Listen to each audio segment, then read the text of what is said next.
인간이 행복한 삶을 살고 싶어 하는 것은 당연한 것입니다. 행복을 누리고 더 풍성한 행복을 소망하는 것은 절대로 욕심이나 욕망이 아니라 인간의 본분이며, 소망하는 정도가 아니라 실제 삶 속에 누리며 살아야 하는 것이 인간의 삶입니다. 인간이 행복을 얻고 그 행복을 누리고자 하는 그 노력들은 정말로 대단한 것입니다. 한 주간에 저도 타종교 수련회를 체험해 보면서 인간들의 그 열심과 인간들의 수고와 인간들의 바람이 정말 끝이 없다고 할 정도로, 이 극한을 넘어선다고 할 정도의 모습들을 보면서 행복이 인간의 절대적인 소망이구나라는 것을 확인할 수 있었습니다. 문제는 행복이 왜 행복하지 못하며 그 행복을 가로막는 문제가 무엇이냐라는 것과 행복하기 위해서 해결되어야 할 것이 무엇이냐라고 하는 그 문제와 해결에 대한 바른 인식이 가장 중요한 것입니다.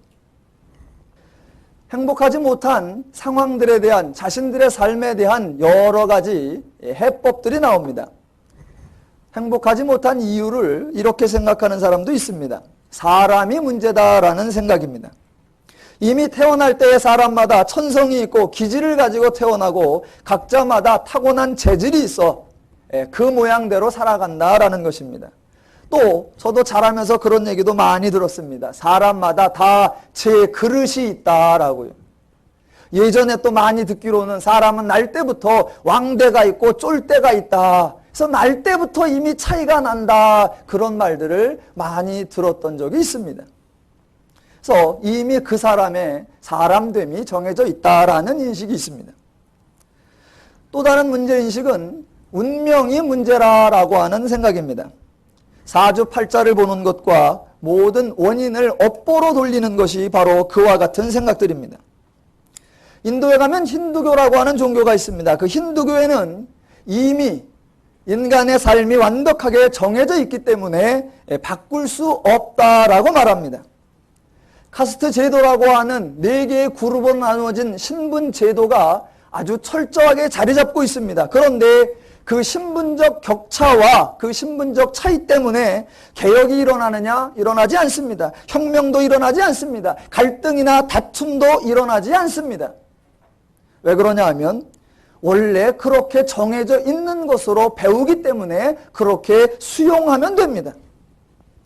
그 수용한 상태가 행복한 것이라고 하면 문제는 안 되는데, 행복한 것이 아니라 변화를 추구할 수 있는 어떤 모티브도 없고 그런다고 달라질 것도 없다라고 하기 때문에 그냥 포기하고 그런 줄 알고 살아가는 것입니다. 근데 우리나라는 또 좀 재미난 게 있습니다. 사주팔자를 아주 중요시 여깁니다. 그래서 인간의 운명이 상당히 정해져 있다라고 생각을 합니다. 그러면서 동시에 그 운명도 바꿀 수 있다라는 생각이 또 있습니다. 사주팔자가 어떻게 정해졌든지 간에 만약 안 좋게 정해져 있다면 몸에 무엇인가를 가지고 다님으로 인하여 안 좋은 일이 발생하는 걸 막을 수 있다고 생각하고, 좋은 것이 없다면은 무엇인가를 가지고 다님으로 말미암아 좋은 일을 있게 만들어낼 수 있다라고 하는 생각도 있고, 그것이 안 되면 죽은 이의 묘자리라도 잘 써서 다음 사람의 생애 운명도 바꾸어낼 수 있다라고 하는 그런 방식도 또 동원되기도 합니다. 또 인간의 삶에 있어서 가장 일반적인 인식은 상황이 문제라고 하는 인식입니다. 지금 살아가고 있는 상황이 내가 행복을 느끼고 누릴 수 있는 상황이 아니니까, 만약 상황이 나아지고 개선된다라고 하면, 내가 보기에 흡족한 조건이 된다라고 하면 나는 그곳에서 행복을 누릴 수 있을 것이라고 하는 생각입니다. 그래서 상황을 바꾸려고 하는 많은 노력들이 있고 우리들 표현 가운데 있습니다. 사람 팔자 시간 문제라는 그런 말도 있습니다. 팔자가 정해져 있으면 시간이 어떻게 되든 상황이 어떻게 되든 본질은 달라진 것이 아니어야 되는데, 팔자가 정해져 있다 할지라도 상황이 바뀌면 상황 때문에 팔자도 바뀐 것으로 간주해버립니다. 또 3일을 굶으면 담장 안 넘어갈 사람이 없다라는 표현도 있습니다. 그 사람이 선하게 태어났건 착한 기질을 가지고 태어났건 어쨌건 한 3일 굶어보면 천성이고 기질이고 다 필요 없고 상황의 노예가 된다라는 것입니다. 또 사랑도 배가 고프면 변하더라 라는 말도 있습니다. 사랑, 진실, 참, 신뢰, 믿음 그것도 다 배부를 때 하는 얘기지 배고파 봐라 그런 거 다 쓸데없다라고 하는 인식입니다. 그래서 상황이 달라지면 인간은 달라지고 행복을 누릴 수 있다라는 생각들이 있습니다. 또 하나 요즘에 가장 많이 유행하는 사람들의 생각은 바로 인생은 결국 마음먹기 나름이다 라고 생각하는 것입니다. 상황이 어쨌든 인간이 어쨌든 운명이 어쨌든 내가 그것을 어떻게 받아들이고 어떻게 생각하느냐에 따라서 내가 삶을 다르게 살 수 있다. 그래서 나오는 것들이 긍정적인 마음이요 적극적인 마음이요 싱크빅 이런 것들이 나오고 결국 마음의 수련을 쌓아야 한다라는 방식들이 나오고 마음을 수련을 쌓기 위한 방식으로 다도가 나오고 또 건강한 육체에서 건강한 마음이 나온다라는 생각 때문에 기공이 나오고 단전이 나오고 요가가 나오는 것입니다. 예, 얼핏 들으면 모든 사람들의 인식들에 상당히 그럴 만한 일리가 있다라는 생각이 듭니다. 그러나 그것들이 문제의 본질이 아니고 문제를 근본적으로 해결하는 방식이 아닙니다. 사람이 문제라고 말하고 상황이 문제라고 말하고 운명이 문제라고 말하고 마음이 문제라고 말하지만 해결할 수 없는 겁니다. 해결되었다라는 소식을 들어본 적이 없습니다.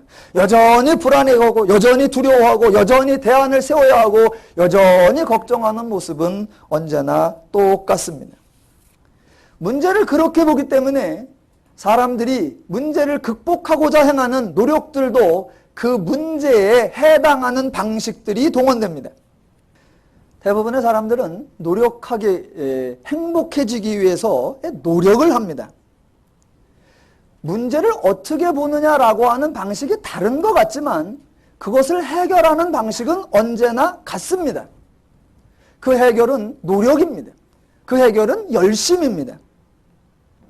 사람이 문제다라고 말하는 사람들은 뭐 특별히 할 것도 없습니다. 운명이 문제다라고 말하는 사람들에게도 별로 문제 해결을 위한 노력이 등장하지 않습니다.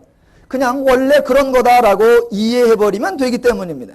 그런데 상황이 문제다라고 생각하는 사람들은 상황을 바꾸기 위하여 부단한 노력을 합니다. 그 상황을 바꾸기 위한 가장 기본적인 항목이 바로 열심이라고 하는 겁니다.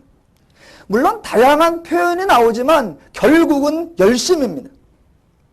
열심히만 하는 게 중요한 게 아니라 아이디어도 중요하고 창의성도 중요하다. 예, 맞습니다만 그 아이디어나 창의성도 열심히 안 하는 가운데 불쑥 나오는 것은 없다라고 말합니다. 그 아이디어 하나를 구하기 위해 얼마나 일상생활 가운데 예민하게 신경을 쓰고 집중해서 수고하는 가운데에 아이디어도 떠오르고 창의성도 나온다라고 말합니다. 그래서 열심을 강조하는데 열심을 똑같이 내면 똑같은 결과가 나오느냐? 그렇지 않습니다. 열심을 한다고 성공을 하는 것이 아니라 그 열심에는 반드시 다른 사람과는 달라야 한다라는 기준이 등장합니다.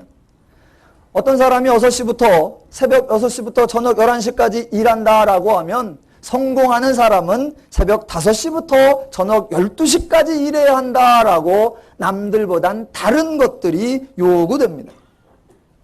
성공을 위해서 하는 모든 노력들 가운데 제가 안타까워하는 것은 인간다운 삶, 행복한 삶, 자신의 삶을 여유롭게 누리며 사는 삶, 그런 인간다운 삶을 얻기 위하여 인간이 자신의 인간다운 삶을 포기한다라는 것이 가장 아이러니라고 생각합니다. 사람들의 사고방식에는 그 인간 중심이 빠져 있습니다. 돈을 버는 얘기 중에 개같이 벌어서 정승같이 쓴다라는 말이 있습니다. 그것은 도무지 말이 되지 않는 얘기입니다. 왜냐하면 개와 정승을 비교할 수 없는 것입니다. 그런데 우리는 그 인간됨이 중요시되지 않고 인간이 어찌됐든 벌 때는 비록 개 같을지라도 그 추하고 그 모욕감과 그 모욕이 있을지라도 그런 입장일지라도 벌고 그래서 이제 가지고 있으면 떵떵거리며 의시되며 정승처럼 쓰겠다라고 하는 방식. 아니요. 어떻게 버느냐, 어떻게 쓰느냐 이전에 가장 중요시한 인간의 정체성과 인간 중심이 상실되면 안 됩니다. 개같이 벌어서 정승같이 쓰자. 저는 그런 말은 원천적으로 없어져야 된다고 생각을 합니다. 그저 인간답게 벌어서 인간답게 살자라고 하는 인간의 본분이 강조되어야 합니다. 자, 열심을 낸다고 다 성공이 보장되는 것이 아닙니다. 그럼 또 사람은 이렇게 얘기합니다. 열심을 낸다고 보장되는 게 아니니까 열심히 해도 소용없다. 이러면 또 열심히 안 사니까 또 이런 말이 있습니다. 자, 된다는 보장은 없지만 열심히 산다라는 것만으로도 어떤 사람이 자신의 삶을 최선을 다해서 사는 것만, 그것만 봐도 인간은 아름답다. 그 인생은 아름답다. 그럼 이런 말에 꼭 위로받는 사람들이 있습니다. 성공 못한 사람들이 꼭 그런 말에 위로를 받습니다. 그렇게 위로받으려고 하니까 서점에 또 그 위로받는 마음에 불을 지르며 염장을 지르는 책 제목이 하나 나왔습니다. 그 책 제목이 뭐냐면 바보들은 늘 최선을 다했다고 말한다. 어쩌란 말입니까? 자, 세상은 열심히 살라고 말합니다. 그런데 세상에서 열심히 살라고 말하는 것보다 더 안타깝고 더 속이 상하는 것은 교회에서도 지구상에서 가장 어려운 방식을 가르치고 있다는 겁니다. 원칙적으로 교회는 상황을 문제로 삼지 않기 때문에 상황을 바꾸어 주는 방법이 없습니다. 성공하는 방법, 복받는 비결 이런 것을 가르치지 않습니다. 그런데 교회에 그런 많은 방법들과 비법들이 등장하고 있다는 사실이 안타까운 겁니다. 만약 세상에 성공하는 방식이 있는데 교회에서도 성공하는 방식, 그런 걸 가르쳐 주려고 한다면 교회의 방식이 세상의 방식보다 쉬워야 합니까? 어려워야 합니까? 기왕 가르쳐 주려면 세상의 방식보다 쉬워야 합니다. 그런데 교회에서 복을 받는 방법을 가르쳐 주지도 않지만 원래 성경에는 간혹 교회들에서 그런 걸 가르쳐 주는데 그 방식이 세상의 방식보다 절대로 쉽지 않다는 것입니다. 사람들은 그게 쉬울 줄 알고 세상에서 성공하기는 너무 힘든데 교회에서 목사님이 가르쳐주는 방식대로 하면 쉽게 복을 받을 것 같아서 목사님 말씀대로 하려고 합니다. 그런데 그렇지 않더라는 겁니다. 예를 들어 보겠습니다. 세상에서는 성공하려고 하면 부지런해야 한다고 말합니다. 그럼 교회는 부지런은 안 해도 되고 특별한 비법이 있으니까 그대로만 하면 돼 라고 말하느냐? 아니요. 교회는 더더욱 부지런해야 한다고 말합니다.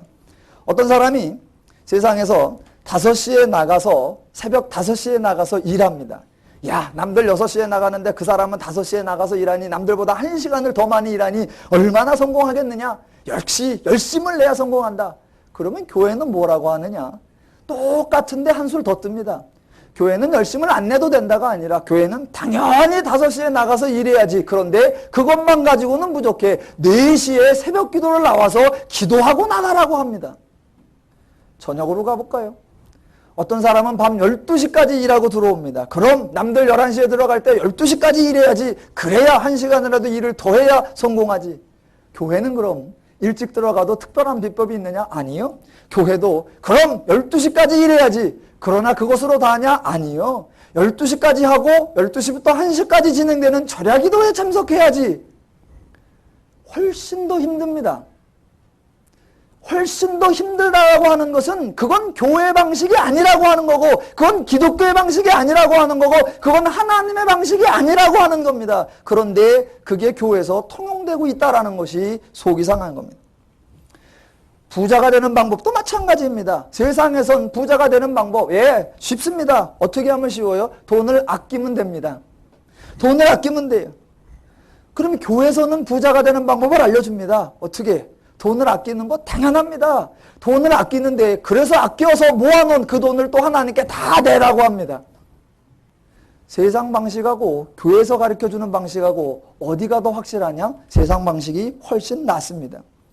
혹시 복 받고 싶으신 분은 교회의 방법을 따르지 마시고 세상의 방법을 따르시기 바랍니다. 누림교회는 아예 복 받는 방법을 가르쳐 주지 않습니다. 왜 안 가르쳐 주냐? 그게 있으면 제가 먼저 복을 받기 때문입니다. 제가 꽤나 의인 되는 것처럼, 우리 목사님은 꽤나 욕심이 없는 것처럼 착각하지 마십시오. 저도 죄인입니다. 저에게도 그런 게 다 있습니다. 서울의 어떤 큰 교회 유명하신 목사님이 오랫동안 암으로 고생하시다가 얼마 전에 소천하셨습니다. 그런데 그분이 소천하시기 얼마 전에 교회에 큰 헌금을 내셨어요. 억대의 헌금을 내시면서 이제 내 인생 끝나가는데 이제 하나님을 위하여 다 드리고 나는 거지처럼 살아가리라 라고 억대의 돈을 헌금하셨습니다. 그래서 많은 분들이 대단하다, 정말 대단하다, 그래서 존경을 표했습니다. 그런데 저는요, 얼마나 사람이 비판적인지 그게 존경이 되는 게 아니라 궁금한 겁니다. 뭐가 궁금하냐? 억대의 돈을 헌금했다가 대단한 게 아니라 목사가 어떻게 억대의 돈을 모았을까? 그거 안 궁금하세요? 냈으니 남은 것도 있을 거 아니요.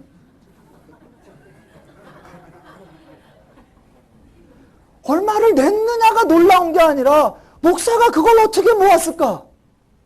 나는 왜 안 모아질까? 은혜를 잘 받으셔야 됩니다. 잘 받아야 돼요. 감동을 어디서 감동해야 되는지를 사람들이 다 놀래요. 잘 몰라요. 오늘 찬송도 제가 참 안 부를 수도 없고 부르자니 껄끄럽고 그겁니다. 오늘 353장에 보면 그 4절에 이런 게 나옵니다. 날 위하여 십자가에 피 흘리사 주 예수의 은혜로서 인치시니 내 모든 것 주의 소유 삼으소서. 뭐 있어서 네 걸 주의 소유 삼어? 뭘 드리게? 하나님은 반대로 말씀하신단 말입니다. 하나님은 다 있다. 하나님은 풍성하다. 하나님은 충만하다. 그런데 너를 내 자녀 삼았으니 내 모든 것 너의 소유 삼아라. 내 모든 것 다 네가 기업으로 받아. 내 모든 것 네가 다 누리고 살아라. 개뿔.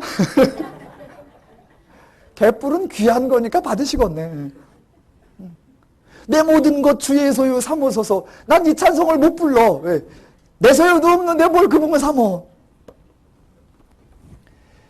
기독교는 본질이 다르고 전혀 그 방식이 다르다라는 것을 여러분 생각하셔야 합니다. 그러니까 교회는 그런 물질적인 복 말고요, 영적인 복을 주셔야죠. 영적인 그거 영 쩍쩍거리는 겁니다. 그거. 교회는 그것도 안 가르쳐 줍니다. 왜? 성경은, 기독교는, 교회는, 하나님은 복을 받는 방법을 가르쳐 주는 것이 아니라 이미 복을 받은 자들에게 받은 복이 무엇인가를 선포하고 계시는 것이기 때문입니다. 복을 받기 위해 인간이 무엇을 해야 하는가, 그것을 가르쳐 주는 것이 아니라 너희는 복을 받은 자고 너에게 그 복을 주기 위하여 하나님이 무엇을 행하셨는가, 그것을 가르쳐 주고 있는 것이 성경입니다. 그러니까 우리는 성경을 통해 교회에서 우리가 무엇을 해야 합니까? 이것을 배우는 것이 아니라 하나님이 무엇을 하셨습니까? 라는 것을 배워야 하는 것입니다. 세상 사람들은 성공하기 위해 노력이라는 것을, 열심이라는 것을 하고, 또 특별히 세상의 종교인들은 행복한 삶을 얻고 즐거운 삶을 누리기 위해, 성공하며 살기 위해 열심하는 것 다음으로 또 하나 하는 것이 마음을 닦는 것입니다. 마음을 닦아서 물질의 가치를 넘어서려 하고 자신의 마음이 어떤 상황에도 흔들리지 않는 평정심을 얻고 중용을 얻으려고 합니다. 성공을 하기 위해 노력을 해야 하고 열심히 해야 하고, 그러면 마음을 다스리기 위해서는 그런 열심과 노력 필요 없이 마음만 잘 먹으면 되느냐? 절대로 그렇지 않다라는 겁니다. 마음을 다스리는 것, 그것에도 어마어마한 노력과 열심이 들어가야 한다는 겁니다. 차라리 부자가 되기 위한 열심과 어떤 상황에도 내 마음이 흔들리지 않는 그런 마음을 얻기 위한, 내 마음을 다스리기 위한 열심과 어느 게 더 쉬워요? 예, 차라리 부자가 되는 열심이 훨씬 쉽습니다. 훨씬 쉬워요. 그건 말 그대로 열심히 하면 돼요. 그런데 마음을 다스리기 위해서, 득도하기 위해서, 중용하기 위해서 그들이 얼마나 노력하는가 제가 잠깐 구경을 하고 왔는데, 하루에 짧게는 10시간씩, 많게는 15시간씩 가부좌를 틀고 좌선하고 자신의 그 마음속으로 몰입하고 몸속에서 알파파가 나오도록 하고 그 뇌파 속을 뚫고 들어가라고 하는 그 노력, 정말 어마어마한 노력들입니다. 어마어마한 열심입니다.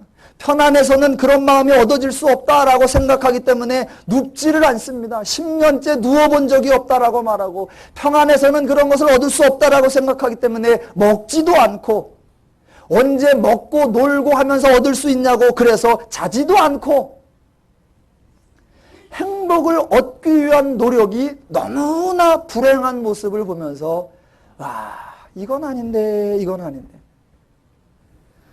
세상에서 초연한 마음을 얻고 늘 욕심으로부터 내 마음을 다스리는 그런 마음을 얻고자 한 소망이 있다라고 하시는 분은 그냥 포기하시고 차라리 돈을 열심히 버십시오. 그게 그나마 가능성이 조금 보이는 겁니다. 그러니까 성공을 하기 위한 거나 마음을 다스리기 위한 거나 결국엔 하나로 귀결되는데 그것은 열심이라고 하는 겁니다. 왜냐하면 세상에 하나 철칙이 있습니다. 세상의 철칙이 뭐냐? 공짜란 없다라고 하는 철칙입니다. 성공을 하려고 하면, 무엇인가를 얻으려고 하면 반드시 그 대가를 치루어야 한다. 평안하게는 얻을 수 없고 거저 얻을 수 없고 쉽게 얻을 수 없다라고 하는 것이 그들의 사고 방식입니다. 그래서 계속 반복하는 겁니다. 공짜는 없다, 공짜는 없다. 그 말을 들을 때마다 제 속에서 계속 드는 반문은 반대로 나오는 겁니다. 공짜 아닌 건 없다. 공짜 아닌 건 없다. 세상에 공짜 아닌 게 어디 있습니까? 태어날 때 어떻게 태어나셨어요? 얼마 내고 태어나셨어요? 얼마 내고. 지금 오늘 아침에 숨 쉬실 때 얼마씩 내고 숨 쉬세요? 한 주간 동안 비를 맞으셨습니다. 얼마씩 내고 비 맞으시고, 오늘 오실 때 아침 햇살 맞으시면서 얼마씩 내십니까? 네. 세상엔 공짜가 없다가 아니라 세상엔 공짜 아닌 게 없다. 이게 맞는 건데 죄인들은 그런 방식을 이해하지 못합니다. 자, 죄인들이 그렇게 생각하는 것은 당연합니다. 그런데 가장 안타까운 거는 기독교도 그런 식으로 생각이 되고 있다라는 겁니다. 인간의 불행 중에 가장 큰 불행은 종교의 왜곡입니다. 종교가 왜곡되면 그것은 어찌 막아볼 도리가 없는 겁니다. 세상에서 가장 불행한 사람은 바로 왜곡된 종교인식을 갖고 있는 종교인입니다. 만약 기독교도 그런 방식이라고 하면 정말 불행하기 짝이 없는 겁니다. 기독교는 절대 그렇지 않다라는 것을 이해하셔야 한단 말입니다. 깨끗한 마음을 얻고자 밤새 기도하고, 정결한 마음을 얻고자 새벽마다 기도하고, 평안한 삶 대신 늘 고난을 감수하는 삶을 살아야 한다라면, 은혜 받기 위해서 희생하는 삶을 살아야 한다라고 하면 그것은 너무나 불행한 삶입니다. 기독교는 중용의 마음을 얻을 수 있는 방법 가르치지 않습니다. 욕심을 떨칠 수 있는 마음을 터득하는 방법, 그런 걸 가르치지 않습니다. 기독교는 언제나 선포로서 등장합니다. 성경에 이렇게 나옵니다. 내가 새 마음을 주리라 라고 하나님이 선포하셨고, 성령의 강림을 통해 저와 여러분 모두에게 하나님이 새 마음을 부어주셨습니다. 교회는 하나님의 마음을 가지라고 여러분에게 선동하지도 않습니다. 왜? 성도는 이미 하나님의 마음을 가진 자요, 성교는 이미 청결한 마음을 가진 자요, 성도는 이미 거룩한 마음을 가진 자이기 때문입니다. 성경은 성도가 무엇을 가졌으며 어떻게 가졌으며 그 가진 것을 삶 속에 어떻게 적용하며 누려야 하는가, 그것을 말해주고 있는 것입니다. 그래서 세상은 열심과 노력과 수행이 필요한 거고, 기독교는 계시와 은혜가 있는 것입니다. 세상에는 공짜가 없다고 말합니다. 누린교회는 공짜 아닌 것은 없다라고 말합니다. 점심 공짜, 커피 공짜, 테이프 공짜, CD 공짜. 자, 왜 이런 인식을 많이 설명드렸냐? 오늘 본문을 이해하기 위한 근본 인식의 전환이라는 겁니다. 자, 지금 사무엘 상하가 오면서 사울과 다윗이라고 하는 두 사람의 이 대결 구도 양식처럼 여러분이 느끼시면 안 됩니다.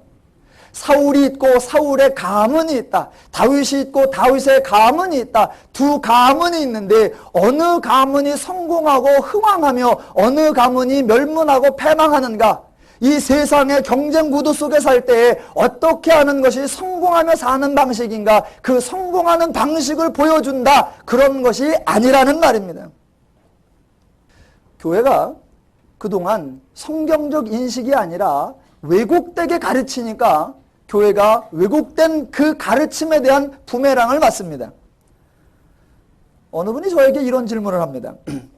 성경도 결국은 똑같은 거 아닙니까? 성경도 세상과 다를 바가 하나도 없는 거 아닙니까? 왜 그런 얘기를 하시는데요? 보세요. 성경도 늘 권력에 대한 얘기고 성경도 늘 성공과 부에 대한 얘기잖아요. 세상에서는 모든 역사 기록이 권력을 잡기 위한 역사요. 왕조 역사도 마찬가지이고 소수 지배자들에 의한 기록만 남아있지 민중의 삶은 아랑곳하지도 않는데 성경도 마찬가지잖아요. 왕권을 쟁탈하기 위한 싸움이지 어디 인간과 민중과 대중에 대한 삶이 가르침이 있냐고 그렇게 반문하더라고. 그러면서 하는 말, 교회도 맨날 마찬가지잖아요. 요셉이 어떻게 했더니 총리가 되었다는 둥, 사무엘이 나라를 다스렸다는 둥, 다윗이 통일왕국의 왕이 되었다는 둥, 솔로몬이 부와 명예를 가졌다는 둥, 다니엘이 세 왕을 걸쳐가면서 총리가 되었다는 둥, 온갖 권력에 관한 것뿐이지 어디 거기에도 인간 존중과 인간 중심이 들어있느냐. 그 말을 들으면서 그 말을 들어도 싸다. 교회가 그동안 왜곡된 가르침에 대한 부메랑을 맞아도 싸다라는 생각을 했습니다. 성경은 그런 얘기를 하고 있는 것이 아닙니다. 오늘 본문에 사울 왕의 가문, 사울과 그 아들 이스보셋이 오늘 죽는 장면이 나오고 그 다윗이 정적으로서의 어떻게 원수를 꺾어내며 이제 나라를 견고히 세워가느냐 그것을 가르쳐 주려고 하는 것이 아닙니다. 두 가문 중에 어느 가문은 점점 약하여 가고 어느 가문은 점점 강하여져 가는가 이런 걸 하는 것이 아니라 상황을 바라보는 인식, 상황을 해결하는 방식 자체가 다르다라고 하는 것을 보여주는 것입니다.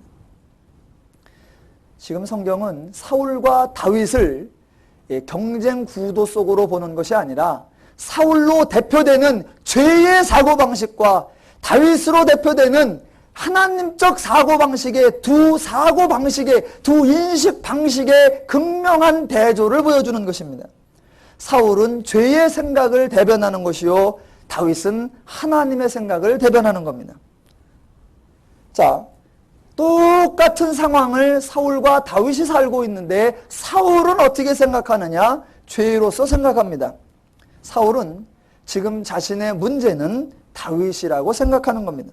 다윗이 있기에 백성들의 마음이 다윗에게로 몰리고 그 결과 자신의 통치력이 약화되었다라고 생각을 했었습니다. 그래서 문제가 다윗이니까 다윗을 물리치면 문제가 해결된다고 생각하여 모든 역량을 다윗을 죽이는 일에 쏟아붓습니다.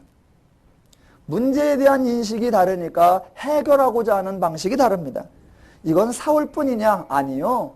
모든 죄인의 방식이 다 그와 같습니다. 오늘 본문에 보시면 사울의 아들인 이스보셋이 있고 그 이스보셋의 군장인 레갑과 바나라고 하는 사람이 등장하는데 이 두 사람이 자신들의 왕인 이스보셋을 죽이고 그 머리를 다윗에게로 가져옵니다. 그러면서 그들이 하는 말이 뭐냐? 4장 8절에 이렇게 나오는 겁니다. 여호와께서 오늘 우리 주 되신 왕의 원수를 사울과 그 자손에게 갚으셨나이다 라고요. 다윗 왕이여, 그동안 불안하셨죠. 그동안 평안하지 못하셨죠. 왜 그러셨습니까? 바로 이 사울과 그 아들들로 이어지는 그 가문 때문에, 그 원수 때문에 그러셨잖아요. 그 원수만 물리치면 당신은 행복해지고 그 원수만 물리치면 당신은 튼튼해질 수 있었잖아요. 그런데 여호와께서 오늘 나에게 그 원수를 물리쳐 당신에게 가져오게 하였나이다. 이제 원수가 없어졌으니 행복해질 수 있지요. 사울이 다윗을 원수라고 생각하는 거나 이스보셋의 부하가 이스보셋을 다윗의 원수라고 생각하는 것은 모두 죄의 방식입니다. 예전에 다윗의 참모들도 그런 생각을 했습니다. 사울에게 다윗이 쫓겨다닐 때에 두 번에 걸쳐 다윗이 사울을 죽일 수 있는 기회가 있었습니다. 그때 다윗의 참모들도 그런 죄적 사고방식에 의한 대답을 합니다. 그들이 다윗에게 이렇게 말합니다. 다윗이여, 여호와께서 당신에게 이르시기를 내가 원수를 내 손에 붙이리니 내 소견에 서원한 대로 그에게 행하라 하시더니 이것이 바로 그날입니다.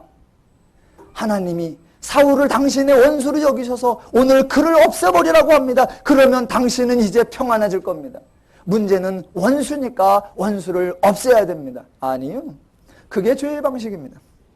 두 번째에도 똑같은 말을 합니다. 아비새라고 하는 참모가 말하기를 아비새가 다윗에게 이르되 하나님이 오늘날 당신의 원수를 당신의 손에 붙이셨나이다. 인간이 왜 행복하지 못한가? 인간이 왜 은혜를 누리지 못하는가? 그 원인을 전혀 엉뚱하게 원수가 있는 것이라고 생각하니까 원수를 죽이는 것으로 해결이라고 생각을 하는 겁니다. 그렇지 않습니다. 사울 그렇게 생각했지요. 이스보셋의 군장이 그렇게 생각했지요. 다윗의 참모가 그렇게 생각했지요. 또 지난번 사울이 죽었을 때에 사울의 머리를 들고 나왔던 아말렉 군병도 똑같은 말을 합니다. 당신의 적군, 당신의 원수 사울의 머리를 내가 들고 왔나이다. 오늘 본문의 4장 10절에 이렇게 나옵니다. 전에 사람이 내가 고하기를 사울이 죽었다 하며 좋은 소식을 전하는 줄로 생각하여 그런 소식을 들고 왔으나 나는 문제를 그렇게 인식하지 않는다. 나는 문제 해결을 그것이라고 생각하지 않는다. 너는 좋은 소식이라고 생각하는 것이 나에게는 전혀 좋은 소식이 아니다 라고 말하는 겁니다. 사울, 이스보셋, 레갑과 바하나, 아말렉 군병 모든 사람들이 생각하는 죄의 방식과는 다르게 다윗은 생각하는 겁니다. 조금만 더 해보겠습니다.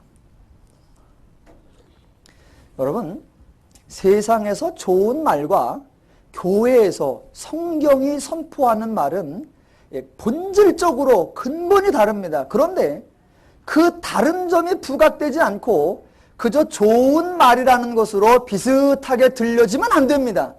그런데 간혹 교회가 또는 설교자들이 그 차이점을 구분해내지 못하고 비슷하게 말해버립니다. 그러면 또 좋은 말이라고 다 은혜를 받습니다. 그러면 안 됩니다. 제가 한번 예를 들어보겠습니다. 오늘 본문을 가지고 제가 예를 들어보겠습니다. 지금부터 예는 왜곡된 예를 드는 겁니다.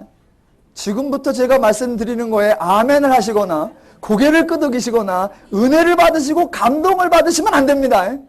제가 이따가 여기까지 얘기가 끝났습니다. 그럼 그때부터는 아멘 해도 됩니다. 오늘 본문은 세상에서는 그렇게 말하는데 교회도 그렇게 말할 때가 있다는 겁니다. 그러면 안 되는데 한번 해보겠습니다. 여러분, 모든 상황을 좋게 긍정적으로 다 자기에게 도움이 되도록 받아들여야 합니다. 지금 사울에게는 다윗이 있었고 다윗에게는 사울이 있었습니다. 흔히들 사람들이 두 사람은 원수요, 경쟁자요, 적수라고 말합니다. 그러나 여러분 그렇게 생각하시면 안 됩니다. 오늘 다윗을 다윗되게 만든 자가 누구입니까?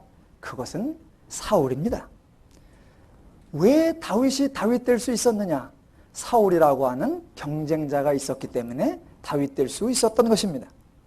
만약 다윗이 사울을 원수라고 생각하여 빨리 죽여버렸다라고 하면 다윗은 빨리 왕이 될 수는 있었을 것입니다. 그러나 좋은 왕이 되었을는지는 의혹스러운 겁니다. 다윗이 좋은 왕이 되올 수 있었던 것은 사울이라고 하는 경쟁자가 있었기 때문입니다. 생각해 보십시오.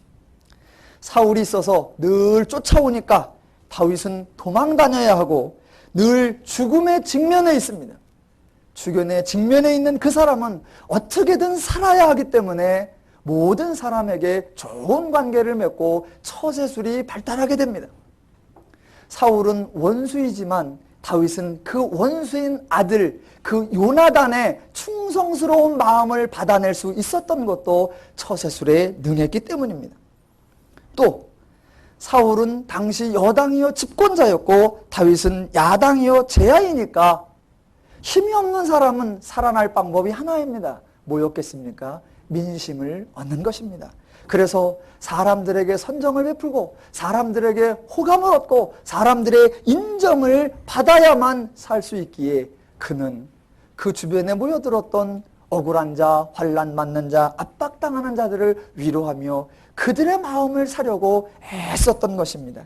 그래서 결국 다윗은 좋은 왕이 될 수 있었던 것입니다. 여러분, 경쟁자를 경쟁자라고 느끼지 마십시오. 원수를 원수라고 미워하지 마십시오. 원수는, 경쟁자는 나를 만드는 자요, 나를 세워주는 자요, 나를 견고하게 하는 자요, 나를 강하게 만드는 자입니다.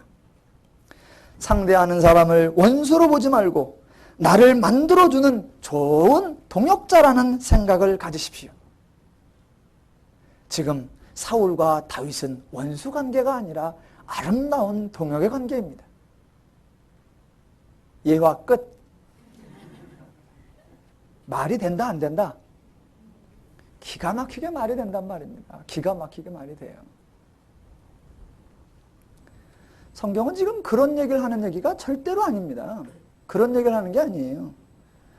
그렇게 해서 하나님이 사울 하나를 세워주는 것으로 다윗을 의롭고 선한 왕으로 만들 수 있으면 예수 그리스도는 뭐하러 오신답니까?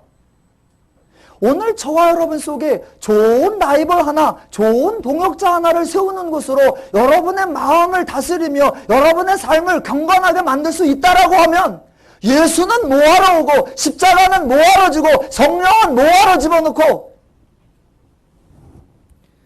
기독교는 그런 좋은 얘기를 하는 게 아닙니다. 기독교는 인간이 해결할 수 있는 문제에 또 다른 어떤 방식을 제공해 주는 것이 아니라 인간이 해결할 수 없기에 하나님이 도와주셔야만 가능하기에 하나님의 일하심, 하나님의 행하심, 하나님의 은혜를 선포하는 것입니다. 자, 오늘 본문은 사울로 대변되는 사울과 이스보셋과 레갑과 바나와 다윗의 참모들과 아말렉 군병들과 그들이 생각하는 문제를 원수나 경쟁자나 상대자나 상황의 변화나 사람의 바꿈이나 그런 것으로 달라진 무엇인가를 만들면 그 인간의 삶이 달라질 거라고 하는 그런 죄된 방식을 싹 무시하고, 상황이 달라진다고 달라지는 게 아니고 그 근본 하나님의 마음, 하나님의 기준, 하나님의 가치, 하나님의 방식이 들어가야 하나님의 성품의 결과들이 온유와 희락과 화평과 양선과 절제와 충성으로 누려질 수 있다는 것을 보여주는 겁니다. 그런 사람들이 그런 방식으로 그렇게 행동하여 다윗에게 나와왔을 때 다윗은 좋다, 문제가 해결됐다, 상황이 끝났다, 개선되어졌다, 나아졌다, 이제 내가 태평한 날이 왔다, 그런 것이 아니라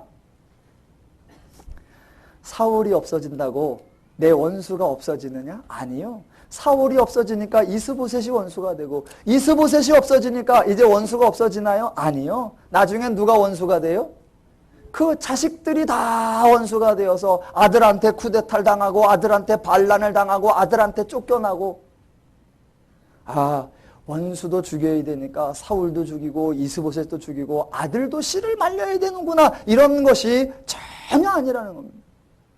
죄인들의 그런 방식에 비하여 하나님이 가르쳐주고자 하는 다윗을 통한 우리들에게 주시는 교훈은 상황이나 인간이나 그런 것이 문제가 아니라 가장 본질적 문제는 그렇게 생각하는 죄가 문제이고, 그 죄의 인식과 가치와 방법 대신에 하나님이 우리를 죄에게서 해방시켜주고 하나님의 마음을 주어 가지게 했던 하나님의 원리, 하나님의 기준, 하나님의 방식, 하나님의 마음, 하나님의 성품으로 대해야 인간이 상호간에 행복하고 만나면 반갑고 이야기하면 즐겁고 행복을 누릴 수 있다는 것을 보여주고 있는 것입니다. 누림교회가 이런저런 기존과는 다른 독특한 방법들을 몇 가지들 하고 있습니다. 왜 그러느냐? 기독교가 그렇기 때문이고 하나님이 그러시기 때문이고 교회의 본질이 그거이기 때문에 그렇습니다. 그 어떤 것으로도 성도의 본질을 왜곡하고 성도의 성도됨을 변화시키는 그런 것을 추구해서는 안 됩니다. 교회의 본질, 성도의 본질, 성경의 본질, 기독교의 본질, 이것만이 인간을 자유롭게 하며 인간을 풍성하게 하며 인간을 행복하게 하지, 그거 말고 다른 무엇인가를 더 추가하고 무엇인가를 새롭게 만들고 그것으로 달라지지 않습니다. 여러분에게 마지막으로 부탁을 드리겠습니다. 제발 부탁드립니다. 말씀을 반복하시기 바랍니다. 말씀을 읽으시고 말씀을 들으시고 말씀을 배우시고 말씀을 생각하시고 말씀을 반복하시기 바랍니다. 한번 말씀에서 떨어져 가면 자꾸 말씀에서 멀어져 갑니다. 그러면 말씀에서 멀어진 상태에 내가 하나님적 마음으로 생각이 되느냐? 되지 않습니다. 말씀에서 멀어지면 그때부터 내 생각은 자꾸 죄된 생각이 들어옵니다. 그러면 늘 죄의 악순환이 일어납니다. 말씀에 가까이 오셔서 말씀을 들으시고 말씀을 들으셔서 말씀에 담겨있는 하나님적 원리로 생각하고 대화하고 말하고, 그래야 우리 속에 있는 하나님의 은혜가 누려지는 것입니다. 오늘 본문을 통해 죄인들이 보여주는 상황 인식과 해결 방식이 아니라 하나님이 보여주신 죄에 대한 인식과 하나님이 보여주신 하나님의 마음으로 사람을 대해야 한다라는 그 가르침을 삶 속에 적용하셔서 늘 하나님의 마음으로 평화와 기쁨과 자유와 안식을 누려가시기를 주님의 이름으로 축원합니다.